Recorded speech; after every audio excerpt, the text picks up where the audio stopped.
How should business leaders think about managing their workforce when it really is a combination of human workforce and digital workforce? The future of the workforce is really humans augmented by these role-based agents. Even what we do in our day-to-day roles today, it's going to change. This will be the new manifestation of cell phones for us, basically. You're not going to know how to live without your personal agent, even in your home life, let alone in your digital work life.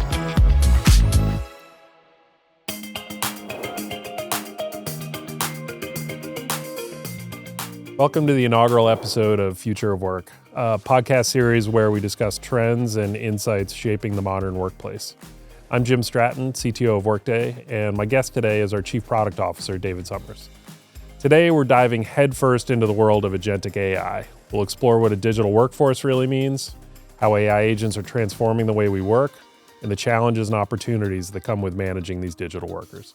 All right, well, thanks, David, for joining me here today. So let's start with the basics. Can you paint a picture for our listeners about what the digital workforce is and how AI agents are starting to play a role in day-to-day work? Sure. And first, Jim, thanks for having me on the podcast. Very excited to be here today. Yeah, I mean, when we think about what folks call the digital workforce, it really is about leveraging AI agents, and you'll hear us talk about AI agents a lot today, right? That are autonomous, that perform tasks traditionally handled by humans, such as data analysis, customer support, automation, lots of different, types of tasks. And in the workforce of the future, employees will work hand in hand with these AI agents to achieve business goals, right? So agents are going to integrate seamlessly into the enterprise systems.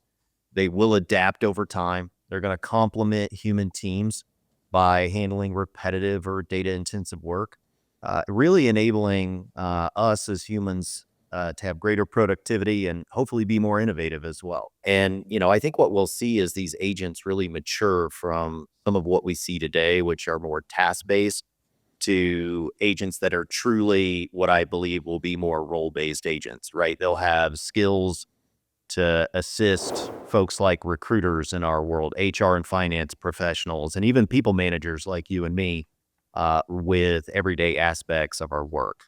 And when we talk about the digital workforce, that's what I believe we're talking about. Yeah, that's super helpful. And can you talk about maybe how this is different than how businesses have been leveraging generative AI so far over the last few years? Yeah, I mean, generative AI was and is fantastic. I use generative AI on a regular basis. It is great for things like, creating text, creating emails, writing code, even doing and building images, those types of things. You see people use it for marketing copy, writing software even, or creating art. So it's fantastic. But I think agents are really the next phase, right? So, and they actually use generative AI as a tool, but they take it a step further. Agents actually take action, they complete tasks, and they interact in the world around them. I think, like I said before, some of the early agents that we've created do complete specific tasks, for example, right? So things like scanning documents for information, summarizing content, or, completing an expense report, which is one we talk about quite often. Give you an analogy here. Generative AI is think of it as an engine, and the AI agent is the car, right? The engine is powerful, but it's the car that really gets you to where you want to go. Yeah, that makes sense. And you mentioned customer service early on. I know customer service has been really kind of probably the first big use case for agentic AI, but I think the opportunity, as you've alluded to, is a lot broader in terms of what kind of work can get done by agents. Can you talk maybe a little bit, maybe use a couple specific use case examples around where you see agents coming up in both HR and finance? Yeah, and I'm really excited about the opportunities we have in kind of our core markets of HR and finance. And so, we have some of those today. We've talked about those previously. We have one out there in the real world today. It's a role-based agent around the recruiter. So it's an HR-based agent, right, to really help talent acquisition professionals find and hire the best talent faster. It actually provides the ability to proactively. It goes out. It sources passive candidates. It does things like automate candidate outreach. It gives recommendations for top talent for open roles. It even helps with things like internal mobility as well. And what you see is it significantly reduces things like time to fill, and also improves the hiring quality in general. And from a product perspective, we've done a lot of work in looking at these role-based agents in both HR and finance. There's probably well more than 50 plus high-level roles that we've been looking at that leverage Workday as their system of what I call system of work. So these are folks, power users that are going in to either our HR and talent products or inside of our financial or planning products and doing their day-to-day jobs, right? So think roles like an HR business partner, a payroll specialist, compensation benefits analyst on the HR side. And then on the finance side, you have things like an accountant, right? Accounts payable and even accounts receivable specialist. So those are just some examples of where I think we're going. Yeah, and that's huge. And these aren't just fun, cool use cases. This is real value back into the business. This is real work getting done, which I think 100%. is different than the way we've thought about it before. So as you mentioned, both of us being people leaders of large scale teams, how should business leaders think about managing their workforce when it really is a combination of human workforce and digital workforce? How should they approach that leadership challenge side of things?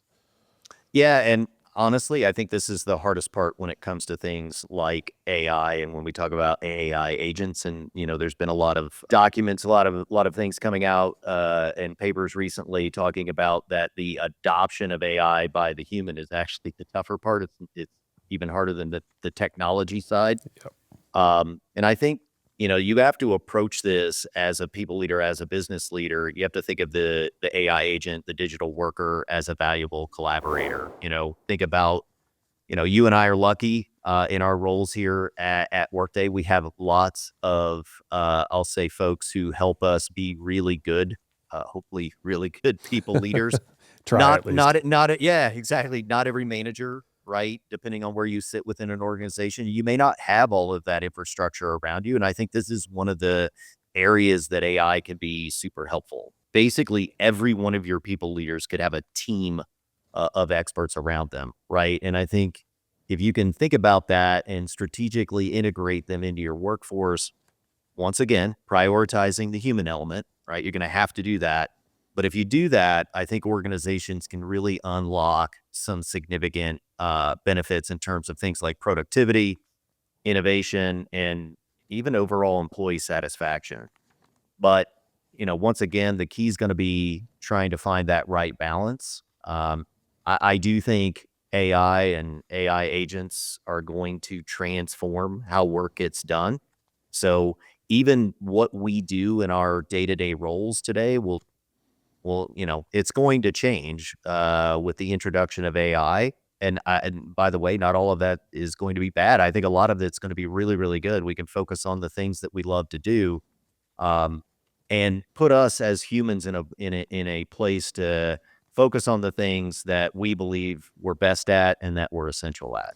Yeah, I think that's absolutely right. And a lot of the conversations that I've been having recently, just over the last couple of weeks, have focused on two aspects that you touched on. One is that the need for change management within organizations to be able to see these agents as assistants and part of their team to help them get work done, but then all of us along with that really focusing on that human element and the things that we're best suited for, the things that make us human. I think those become increasingly important going forward. That's a great point. Yeah, I think one other comment I'd make on that. I think this is one of the areas that I really think Workday, it's a differentiator for us. Kind of back to the roles that I talked about. One of the things that you have to do to get the adoption around all of this that you're going to want is, one, people need to know how to use it. People have to trust it, and I think that's something. You look at the history of Workday. that's something we've done really, really well in terms of our customers trust us, our users trust us. And, by putting that capability inside of the actual product that the human uses on a day-to-day basis, right? I don't have to go to some other place and attempt to try to learn something new. If the agent is actually active in there, it's almost a situation where I start to use it and trust it by, just naturally going in and doing my day-to-day job that I did yesterday before it was there. It just makes that easier. Yeah, and it's just right there in the experience as you're getting your work done. Yep. Yep. No, that's great. So sticking with the management side of things, as these agents become full-fledged members of the digital workforce, full-fledged members of the team, we're going to have to manage those agents as well. Can you talk a little bit about that? Yeah, I mean, that's interesting, right? Especially when you do think about an agent being role-based, right? If the future of the workforce is really humans augmented by these role-based agents, this opens up. I've talked a lot about the opportunity of that. It also opens up some risk as well, right? And just as organizations need a system to manage employees, we fundamentally believe they're going to need a way to manage the digital workforce as well. There's going to need to be a single source of truth, ensuring that these AI agents are deployed, they're monitored, and they're maintained in a way that aligns with your organization's goals, your ethical guidelines, and also industry regulations and country regulations as well. Yeah, that's a great point. So let me ask you, kind of going back the other way, Jim, let me ask you a question. I'd like to get your perspective on what you think some of the challenges are in managing AI agents, such as things like deployment, security risks, and trust. Well, and you started to touch on it there. If we think about these agents are your digital workforce, they're members of your team, they're doing work in the enterprise on behalf of the enterprise. There's a lot of things that to some extent we almost take for granted now in terms of what data are they allowed to have access to? What types of tasks are they allowed to do within the enterprise? How do we maintain that kind of contextual, configurable security for what the agents are allowed to do? How do you revoke that if you need to? How do you mentioned regulation. There's a whole lot built into our enterprise systems today around logging and auditing what individuals do, what work gets done. And I don't mean that from a monitoring standpoint, but it's if you think about financial transactions and running payroll and our HR transactions and the types of things that happen within the enterprise system, that all gets recorded for traceability to know that this individual was the one that took this action within the enterprise applications. That's going to be true in the world of agents as well. We need to track what work they're doing and be able to go back and audit that and see what data they saw and manage and control that data that they saw. That requires really a whole system to be able to manage that, just like we manage our own workforce today. All right. I'd love to follow up a little bit further on that, Jim, and really dive more into the data governance side of all of this. Can you talk a little bit about that? Yeah, it's a great point. So the way we handle this today, and I think this is the right approach, is we're very granular in terms of if you look at a particular what we call a tenant. So a customer has a tenant that is their production system that is running the Workday applications and all the data underneath that. In terms of any AI-based product that they are opting in to choose to use, they have very fine granular control about what data gets contributed to the development of the underlying models that then surface back up into their tenant. Very, very, very fine grained control. And I think that's actually still very, it's very much the same story in the world of agents. So agents will have a list of skills that they are capable of doing, and a particular customer may not want to use certain parts of those skills. And so I think you really need to have that granular control of being able to turn off things that the agents are able to do. And also at the same time, have a holistic view of these are all the things that this agent is allowed to do within my tenant, and understand what data is flowing through that, and really get a complete data governance system view of the capabilities, the skills, what it's allowed to do, and the data that contributes to being able to do that, all managed directly within that environment for a particular customer. I think that's going to be critically important. Again, back to the trust point of being able to trust the system and trust it to do work on your behalf, and to really have that full view data governance around what's going on within your enterprise production system.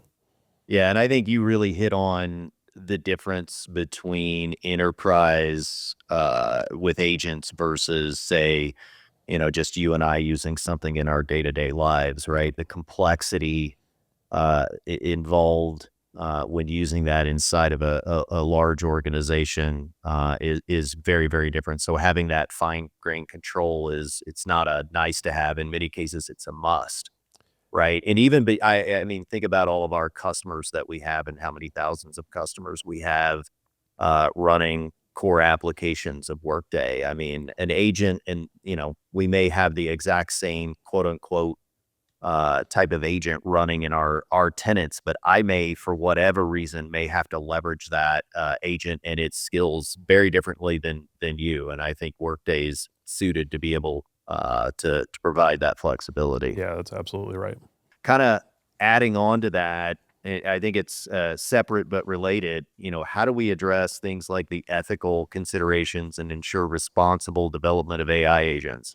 Yeah, it's a great question, and we've talked a lot about responsible AI development, particularly over the last couple of years. It's been something that's been core to who we are as a company. And you mentioned we've built the company really around building trust and gaining the trust of our customers and the end users. That's no different in the world of agents. These are large-scale machine learning developed applications that need to be built around responsible frameworks, and that has a lot of implications about how companies go about developing, how they even come up with the use cases that they're going to use to develop these agents, the frameworks that they put in place to make sure that they're developed safely and with guardrails and constraints around them. But it also, I think, has implications about where we deploy them to do work. And I think in the early days, you mentioned recruiting as some of the earliest HR use cases where we're deploying agents already today. We still keep a human in the loop of making hiring decisions, making compensation decisions, things like that, where you really hit these critical parts of the business process where for, I think, quite a long time to come, we'll still have humans in the loop to make those critical decisions just to make sure that we're doing right by the individuals that are impacted by those particular decisions. So that's how I see us, both kind of on the development side of things, but then also the deployment of how are we actually practically using these and getting work done in the enterprise. I think that's how we maintain kind of the ethical considerations around it as well. So, David, maybe you could share some of your predictions of how agentic AI is going to continue to evolve and maybe where you see it going in the future, what the future potential is of agentic AI. Yeah. I said this earlier. I do believe you're going to start to see these agents become increasingly sophisticated in their ability to analyze information, do things like assess risks, and make autonomous decisions, have reasoning. Um, and we think about that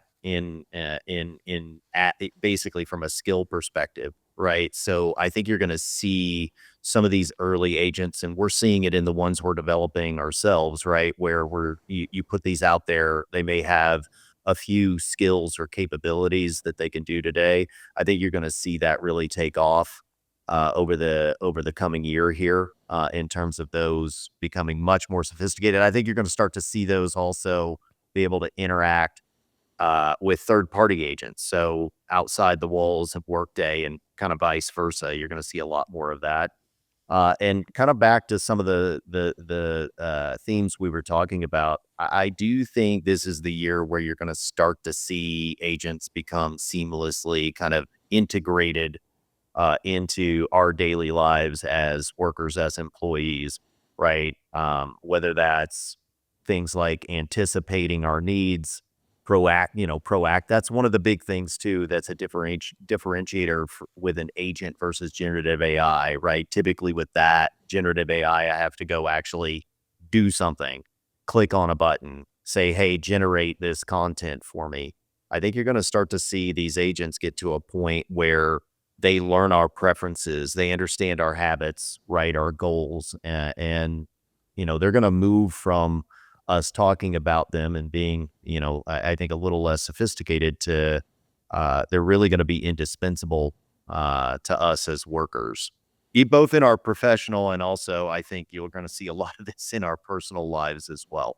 On the flip side of that, I'd love to hear some of your predictions, Jim, for the year ahead. Yeah, I mean, I think I'll start by saying I think you'll hear the word agent probably more than any other single word this coming year, at least in our world. Yep. But I think that's a good thing because the potential is really what you've highlighted. I absolutely agree. I think they're going to grow from today. They are really more an assistive role, helping individuals get the work done that they do today and making it much easier to do that.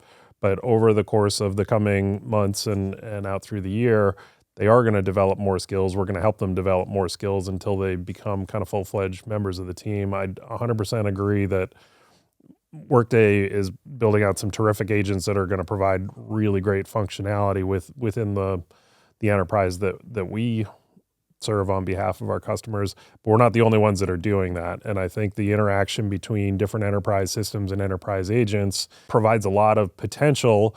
It also increases the need for making sure that we manage those interactions well and that we're getting work done safely and within all the rules and regulations of how enterprise works. But I also think we're going to start to see it break out of the walls of just enterprise software and start to come into the physical world as well, where it breaks into manufacturing and pharmaceutical management and R&D and things like that. So I think over probably the coming year, you're going to start to see agents actually break out of the walls of software and start building physical things, which will be interesting, but again, comes back to all the more need for why we need to be able to control and manage them and have good guardrails around what's happening. But I think there's a huge amount of potential really broadly across a number of industries where they're going to start to meaningfully help and help us get more done. I really think there's a huge potential in terms of just our ability to get more done collectively as society because we have these agents helping us out. And I totally agree. I think this will be the new manifestation of cell phones for us. Basically, you're not going to know how to live without your personal agent, even in your home life, let alone in your digital work life. Agreed. Well, David, it's been a great conversation. Thank you for joining me. It's super exciting stuff, and really appreciate your time. Yeah, no, thanks again for having me, Jim. It's been fantastic. Thank you. That's a wrap on our first episode. Thanks for tuning in. We hope you found this conversation insightful. Be sure to subscribe to the Workday podcast so you don't miss future episodes. And we'll be back next time with more insights on the future of work.